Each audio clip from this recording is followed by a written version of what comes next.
secular humanist universities that we're all on different paths going to the same heaven with different philosophies and different gods. That's simply not true. The Word of God teaches a relationship with God the Father through Jesus Christ and the shed blood of the cross. Jesus said, I am the way, I am the truth, and I am the life, and no man comes unto the Father but by me. Christ is the only Savior on the planet. Jésus est réellement vivant, c'est pas une légende. Moi je suis pas religieux pour dessous, j'aurais jamais cru des légendes. Quand on vient de la rue, on a besoin de toucher. Et j'ai touché.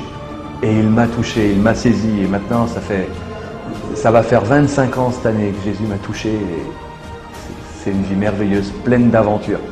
Et ce qu'il a fait pour moi, il peut le faire pour toi.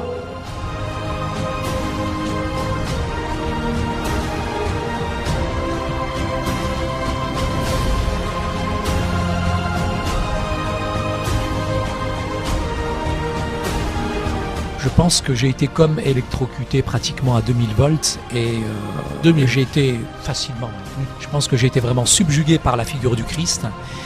Et à partir de là, j'ai compris, j'avais pas besoin d'un pasteur ou d'une église ou qui que ce soit qui me demande ce que j'ai à faire ou ce que j'ai à pas faire, puisque c'était inné, c'est à l'intérieur de l'individu en fait. Et puis quand j'ai découvert le sermon sur la montagne dans l'évangile de Matthieu, je me suis dit mais toute la solution est là. Et si nous pratiquons ce que le Christ a enseigné, alors tout est résolu. Jésus s'expérimente, il a dit lui-même, je suis le chemin, la vérité et la vie. Pas seulement le chemin, pas seulement la vérité, mais aussi la vie. Et la vie avec Jésus, ça peut être du vécu. Dieu n'a jamais voulu une religion, il veut une relation avec lui. Une religion, c'est toutes les mêmes, hein. On fait des efforts, on monte au niveau de Dieu et on n'y arrive jamais, au travers des rites, au travers de plein de choses. Ce que Dieu a fait, c'est pas nous qui montons à son niveau, c'est lui qui est descendu à notre niveau, à la personne de Jésus, pour établir une relation. Puis cette relation, il avait avec toi. Je pense qu'il est important que l'Église sorte de ses murs. On a trop enfermé Jésus dans l'Église et Jésus doit aller sur la place publique et il nous faut aller apporter cette nouvelle à l'extérieur de nos bâtiments religieux. Historiquement, c'est ce qu'il faisait d'ailleurs, Jésus. Jésus a passé tout son temps sur les places publiques à annoncer le message, la bonne nouvelle du royaume de Dieu. Mais qu'est-ce que le Christ a fait dans ta vie ? Quel changement, quelle transformation. Il a bouleversé ce que moi je n'arrivais pas à bouleverser, ce qu'aucune religion ne pouvait faire. J'aurais pu pratiquer des centaines de religions. Jésus, il a simplement dit qu'il m'aimait. Moi, j'avais besoin d'entendre Dieu me dire qu'il m'aime, qu'il prend soin de moi. Tous les discours de doctrine ne m'intéressaient pas. Ce que j'avais besoin de sentir à l'âge de 19 ans, où j'ai rencontré Dieu, c'est que je sentais que Dieu m'aime.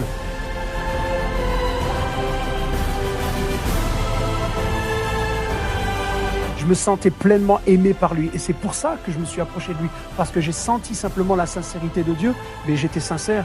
Et je pense qu'il faut prier sincèrement. Quand on s'approche de Dieu, il faut croire qu'il existe, mais il faut s'approcher sincèrement, sans mettre toutes sortes de doctrines ou de religions ou de barrières que les hommes mettent devant ceux qui veulent s'approcher de Dieu.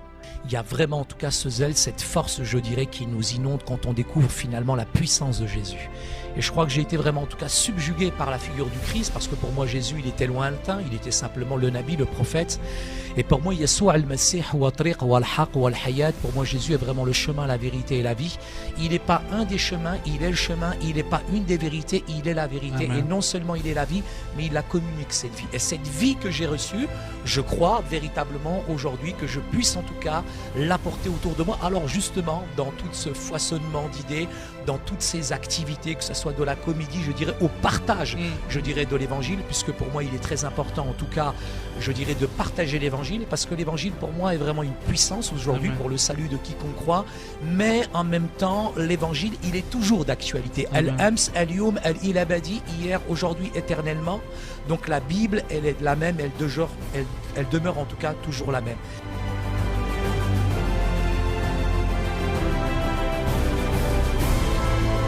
Moi, j'ai grandi déjà dans une famille algérienne où on nous a enseigné la religion, hein, on nous a enseigné tous les principes de la religion. Et puis moi, m'approcher de Dieu, c'était par le biais d'une religion.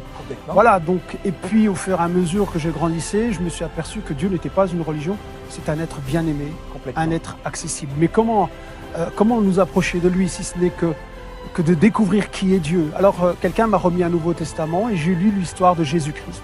C'est la première fois que je lisais l'histoire de Jésus. Un Algérien qui, la première fois, lit l'histoire de Jésus. L'évangile, l'histoire de Jésus. C'est incroyable. Alors, c'est sûr que pour moi, j'étais un peu opposé à tout ça, à ces religions. Mais le fait de lire l'histoire de Jésus, j'ai découvert que Jésus nous donnait vraiment l'accès auprès de Dieu avec une grâce qu'on ne découvre dans aucune autre religion.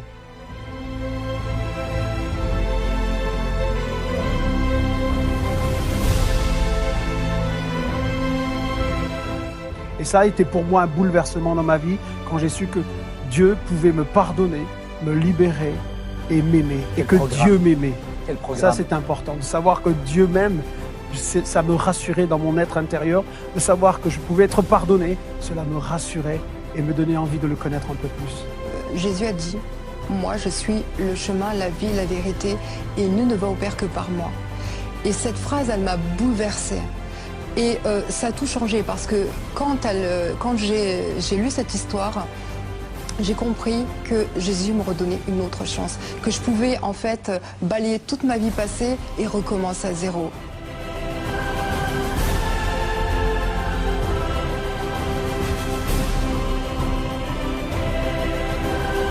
Je ne voulais pas une simple religion qui change mon physique ou ma façon de penser. Je voulais quelque chose qui me transforme intérieurement, que mon cœur soit changé, que mon cœur soit purifié. Et un jour, en fait, dans un rassemblement de jeunesse, en fait, Dieu m'a vraiment, j'ai vraiment été touché. Il y a vraiment quelque chose de fort qui s'est passé. Vraiment, j'ai senti un amour profond me visiter. Et là, j'ai commencé à pleurer. Et puis là, ce jour-là, en fait, j'ai comme une vision j'ai vu justement ce Messie, c'est Naïssa, qui était mort sur la croix pour mes péchés, lui qui était parfait. Lui qui avait commis aucun péché, il était mort pour moi qui étais destiné à l'enfer, comme tout à l'heure, moi qui étais destiné à mourir pour l'éternité. Donc lui, il avait payé le prix sur la croix pour que ma vie soit changée. Et ce jour-là, j'ai vraiment réalisé que ma vie était transformée. J'ai demandé pardon à Dieu pour mes péchés, pour toutes mes transgressions. Et ce jour-là, ma vie a véritablement été transformée et bouleversée. Quel changement, Lorenzo. Cette expérience, vraiment, au lieu de changer l'extérieur, a véritablement profondément changé l'intérieur de ton cœur.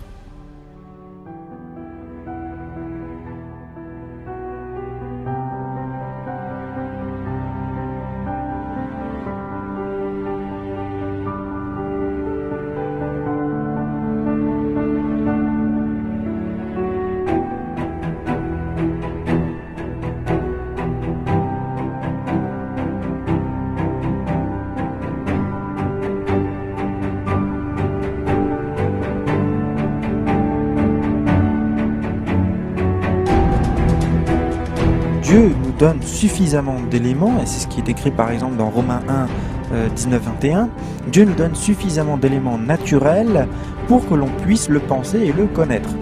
Et je pense qu'il y a un exemple qui est particulièrement marquant dans l'histoire de la pensée. Je pense en particulier à ces philosophes grecs, je pense en particulier à Xénophane, Anaxagore, Platon et Aristote, qui ont pensé un Dieu qui est un Dieu unique, qui est un Dieu qui est parfait et qui est un Dieu qui est personnel, c'est-à-dire en gros le Dieu des monothéismes. Et ils ont pensé cela alors que leur culture à eux était polythéiste. Et ces philosophes-là disent, écoutez, si on prend la raison, si on réfléchit à partir des éléments naturels que nous avons, on arrive à un Dieu unique, juste par simple déduction. Most religions today, seek to answer only one question. Think about it. All the religions out there, except for some Eastern mystic religions, but most religions seek to answer only one question. How can a man be right with God? If you go into some African pagan tribes or South America or even here in the United States where they're returning to paganism and they're offering blood sacrifices to trees and demon gods and everything else. All over the world throughout history, men have had this reality that they were wrong with God. Whatever God they believed in. They had this gnawing in their conscience that there was a problem.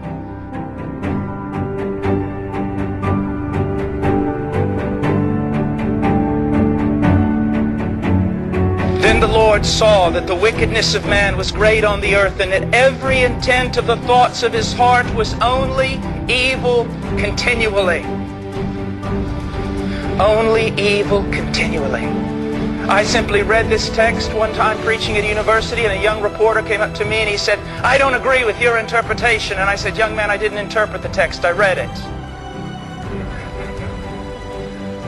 And he said, well, I don't agree. And I said, young man, let me tell you something. If I could pull out your heart right now, if I could take every thought you have ever had, from your first waking moment until this very hour, if I could take every thought you've ever had, not just your deeds, but your thoughts, only your thoughts, and I could put them on a video, and I could show that video here in this auditorium tonight, you would run off of this campus and you would never show your face here again because you have thought things so wicked and so perverted you cannot even share them with your closest friend. As a matter of fact, if your closest friend knew some of the thoughts you've had against him, he would no longer be your friend. And young man, I do not know that because I'm a prophet. I know that because it's what the scriptures say, and I know that like you, I too am a man. I can say the same thing about every one of you here tonight. You would spend every ounce of energy to hide from everyone in this room what has gone through your mind just in the last hour. Don't tell me Scripture's not right when it talks about all men having sinned, because all men are sinners. Just the thoughts of our own mind accuses us. All have sinned and come short of the glory of God. You say, but I'm pretty good as far as humans go. But you will not be judged by human standard. You will be judged by God, a righteous and holy God. And He has seen your heart. Dear people, we're always getting a one-sided story. But doesn't the Scriptures tell us that we need the full counsel of God? I'm going to talk about the love of God tonight in a way possibly you've never known it. But in order for you to appreciate the love of God, you've got to understand something. His love is exalted in the same way the stars are exalted by a pitch black sky. Let me ask you a question. Where did the stars go this afternoon? Did someone put them all in a basket and carry them away? How come when you looked up you didn't see them? Because there was so much light. You could not marvel at their beauty. You could not even see them because there was so much light. In the same way, you cannot see the stars of God's grace and His love with so much light. When preachers tell you that men are so good, the only way to truly appreciate the love of God and the grace of God is to see the pitch dark blackness of man.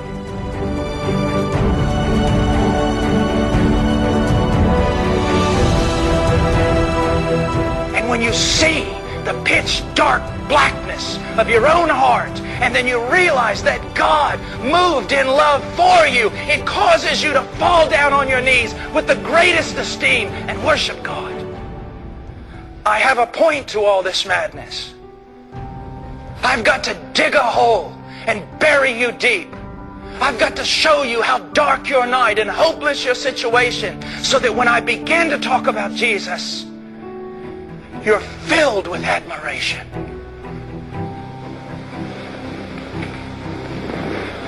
Sometimes I'll pick up a thing of keys and I'll jingle them before the congregation and I'll say, does the sound of these keys bring you any joy? Everyone goes, no. Of course not, because you're not locked away in a dungeon. If you were locked away in a dungeon, the sound of keys would bring you great joy. Your heart would leap with hope. Preachers don't preach about sin, and they're just about as moral as a doctor who will not tell his patient he's dying. I want to abase man totally. I want man to see what he is, so that when we talk about God's love in sending His own Son, men cry out, "Amazing grace, how sweet the sound!"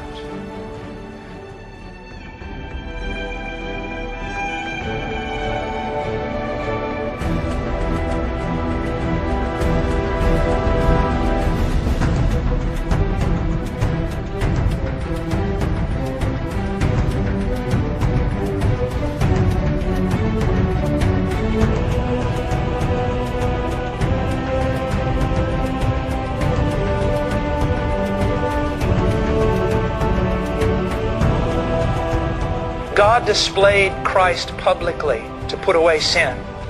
Now, Martin Lloyd-Jones said that God placarded His Son Just like when you go through Missouri and you see all those, billboards out in the fields everywhere. You can't even see the nature for all the billboards that are out there. Those are placarded everywhere, signs everywhere you look. God placarded His Son in the center of the world, the most important religious city on the face of the earth. There in the crossroads, a cross was lifted up and His Son was nailed to it. A propitiation is a sacrifice made in the place of the guilty party that justifies or satisfies the justice of God and makes it possible for God to forgive wicked men. A sacrifice made in the place of the wicked so that justice that demands their death, God's justice, will be satisfied and His wrath, holy hatred against sin, will be appeased. And it's all done so that He can now freely forgive.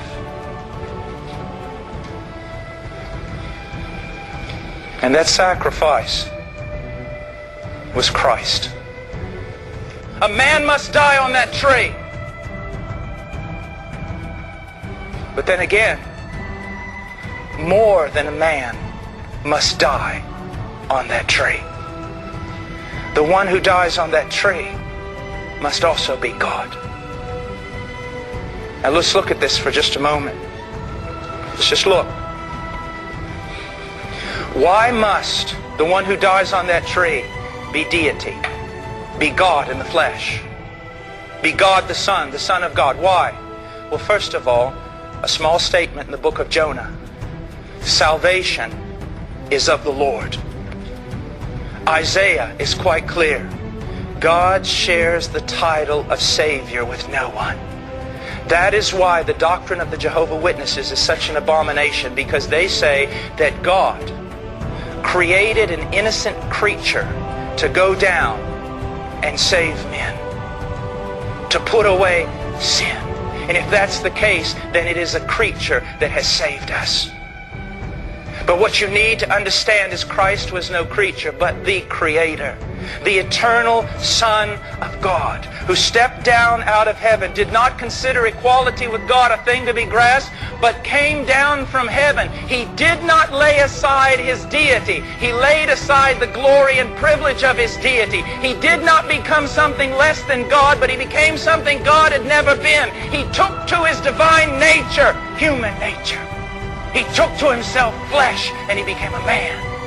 And He went to that tree as the God-man. And He died on that tree as the God-man. And He rose again from the dead as the God-man. And the one that we call Savior is not just man, but He is God. And so the words of Jonah remain intact. Salvation is of the Lord.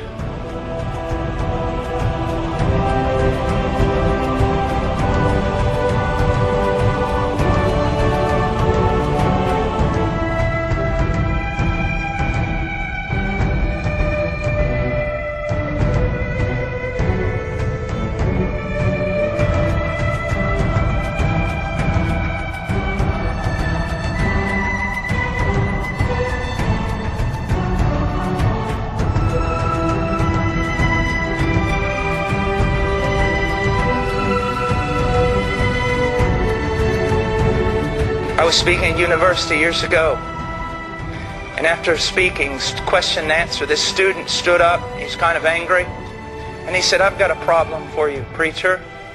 I said, "Okay.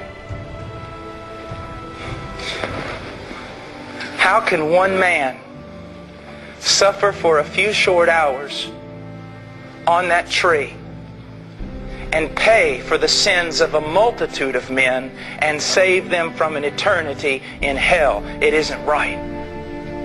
And I just began to cry. I said, "Young man, thank you for asking that question, because the answer is my most favorite answer. That one man could suffer for a few short hours on that tree and save a multitude of men from an eternity in hell, because that one man was worth more than all of them put together. When theologians talk about the perfect sacrifice of Christ, they're not just saying he was sinless. They're also talking about the infinite value of the life given.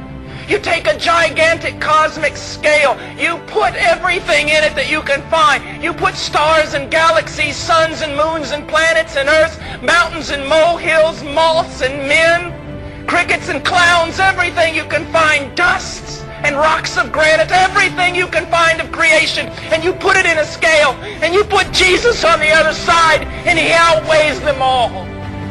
It's his value. He's God. His worth cannot be valued, nor can it be emptied or compared. You see the preciousness of Christ. Someone had to die there that was a man. Someone had to die there that was God. And Christ fulfills both of those.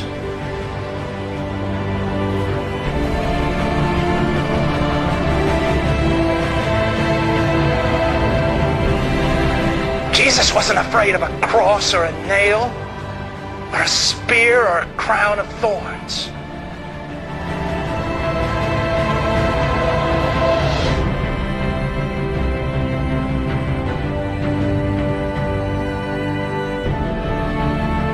What was in the cup? The wrath of God was in the cup. God's fierce hatred for all that is evil was in the cup. A wooden cross?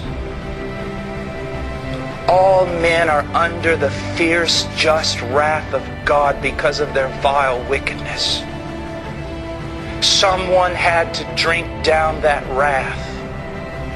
Jesus Christ on that tree bore the guilt of his people and stood in their law place.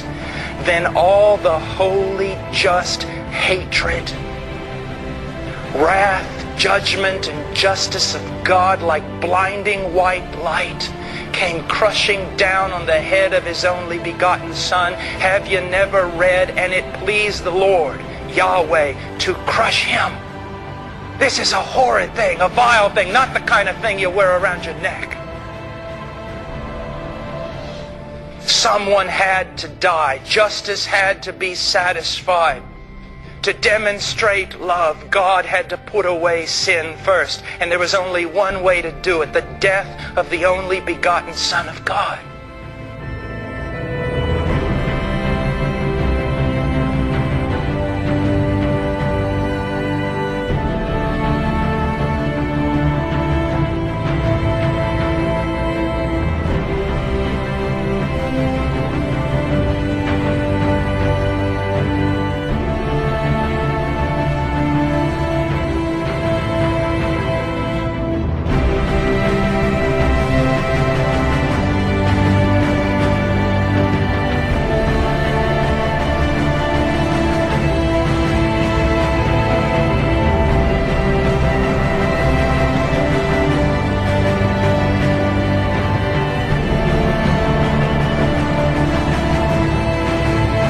Christ died. Those words should be enough to break your heart into 1,000 pieces and to cast you to the floor in worship. Christ died for you. But Paul tells us, Scripture tells us, that he did not remain dead. It is not just the death of Jesus Christ that saves us. It is the resurrection of Jesus Christ also that has a great part in this story. If he had remained dead, there would be nothing. There would be no hope. All things would be dashed to pieces. But God has vindicated his only begotten Son by raising him from the dead. And in raising him from the dead, God has set his seal and told us, declared publicly through the resurrection of Jesus Christ, that his sacrifice was sufficient to atone for the sins of his people.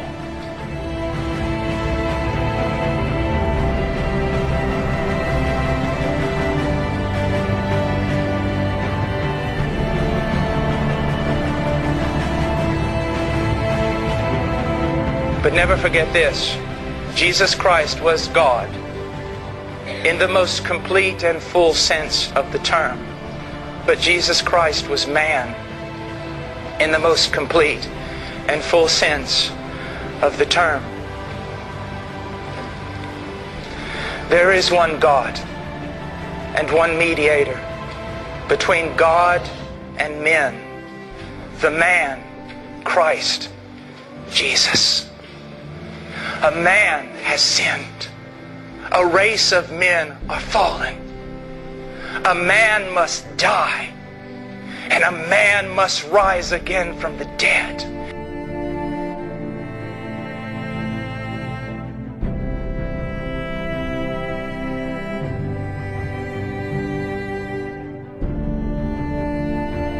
But let's just interview for a second 3 men from your main religions.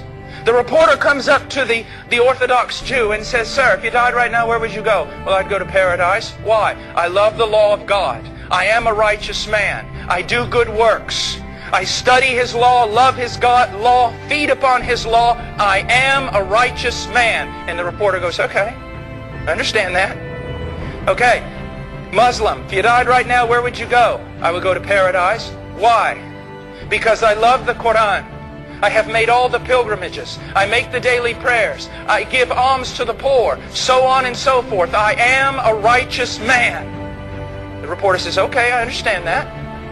Comes to the Christian, the true Christian. You have to keep saying that in America because everyone believes they're Christian. You come to the Christian, and the reporter says, "Sir, if you died right now, where would you go?" "You'd go to heaven." "Why?" "Well, I was born in sin. In sin did my mother conceive me. I have broken every law that God has ever given. Thoroughly found unrighteous and lacking in merit and worth. I deserve the deepest, darkest judgments of..." The reporter says, "Stop! The other guys, I understand. They say they're going to heaven because they deserve to go to heaven. God owes them. God is their debtor. They've proved themselves worthy. God must give them heaven.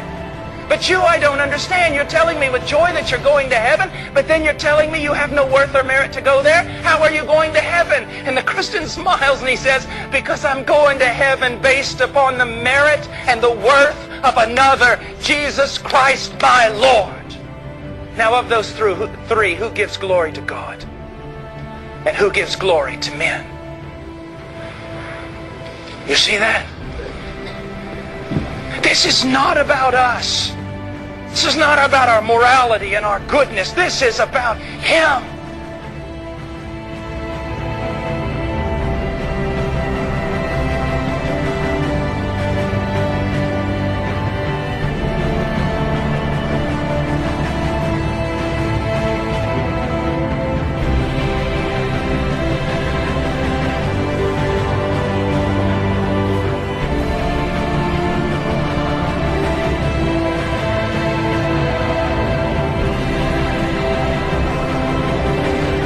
Jesus, whom you crucified, God has made Him both Lord and Christ of all.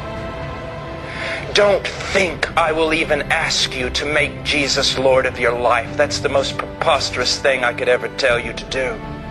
Jesus Christ is Lord of your life. Whether you serve Him or not, whether you bless Him, curse Him, hate Him, or love Him, He is the Lord of your life because God has given Him a name that is above every name, so that the name of Jesus Christ every knee shall bow and tongue confess that He is Lord. Some of you will bow out of the grace that has been given to you, and others will bow because your kneecaps will be broken by the one who rules the nations with a rod of iron.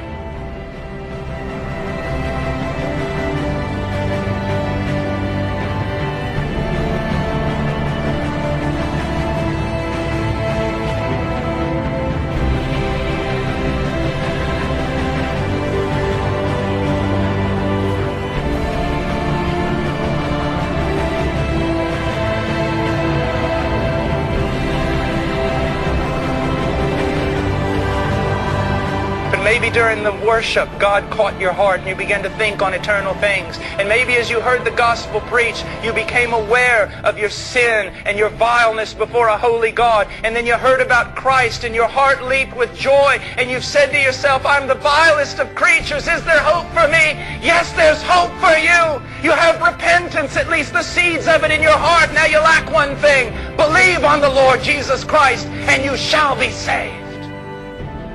You shall be saved. You shall be saved. For all who call upon the name of the Lord shall be saved. And of all those who have believed in him, none of them are disappointed. But know this, the clock is ticking, and time is fleeing, and death and hell are moving. Christ will return. People tell me, I don't care, he's not going to return for 1,000 years, maybe so, but you're going to, inside of 25, 50, 60 years, everyone in this room is going to see him. Either you're going there or he's coming here, it really makes no difference. You will see him, you will stand before him. He's coming, and when he comes, it will be both wonderful and absolutely terrifying. As one preacher said, I have good news and bad news. The good news is God is here. The bad news is God is here. It depends which side of the line you're standing on.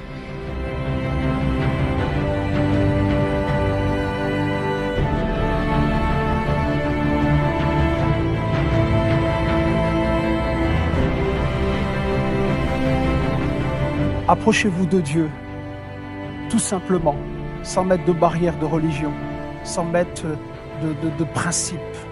Simplement, dans la Bible, il est écrit que si tu veux rencontrer Dieu, tu rentres dans ta chambre et que tu fermes la porte, tu es dans le secret avec Dieu. Et le Père qui est dans les cieux te voit et Dieu vient à ta rencontre.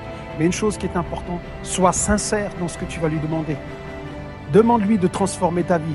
Demande-lui de dire qui est Jésus. C'est ce que j'ai posé comme question. Je ne croyais pas en Jésus, je croyais en Dieu, mais pas en Jésus. Et j'ai dit simplement, si Jésus est vraiment celui qui peut nous sauver, il faut que tu me convaincs. Et Dieu connaît ses créatures. Et je vous dis, à vous tous qui nous regardez, si vous voulez connaître Jésus, approchez-vous sincèrement et soyez sincères dans ce que vous lui demandez.